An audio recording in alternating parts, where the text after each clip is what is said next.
Hey everybody. It's really late, it's like past 10, but I was going to do a video because tomorrow I won't be able to do this video. Today is November 5th, 2011, and I just got through watching one of my favorite movies called V for Vendetta, and if you haven't seen the movie, you need to go see it somehow, rent it, buy it, find a friend who has it, borrow it. It's a really good movie and you'll like it. So it has a 17th century rhyme, English rhyme, and it's called Remember, Remember the 5th of November, and if you've seen the movie you know what I'm talking about.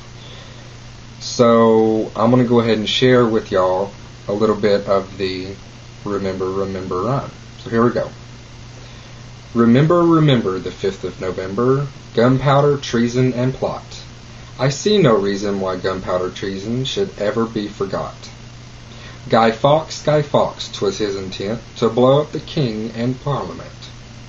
70 barrels of powder below, poor old England to overthrow. By God's providence he was catched with a dark lantern and a burning match. The hell was that? That was so weird. Hey, Mimi?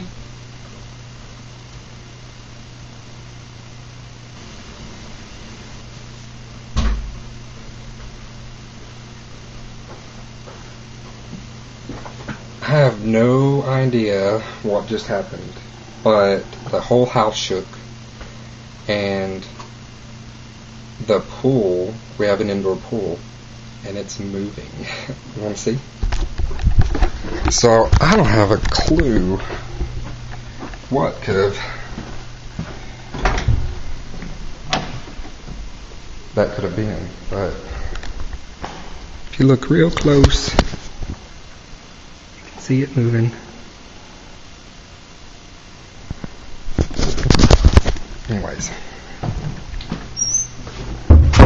I have no clue what that was. It was like thunder, but thunder like from, it sounded like from the ground. So I don't know if maybe a gas pipe or something in town like ruptured or something. I don't know. I better get on Facebook and look and see what other people in here in Murfreesboro are saying. So anyways, that was a little bit of the remember the 5th of November rhyme. This will be a November 5th I'll remember, because I think a gas pipe exploded or something. I don't know what the hell's going on in this town. There's no tell. Anyways, peace guys.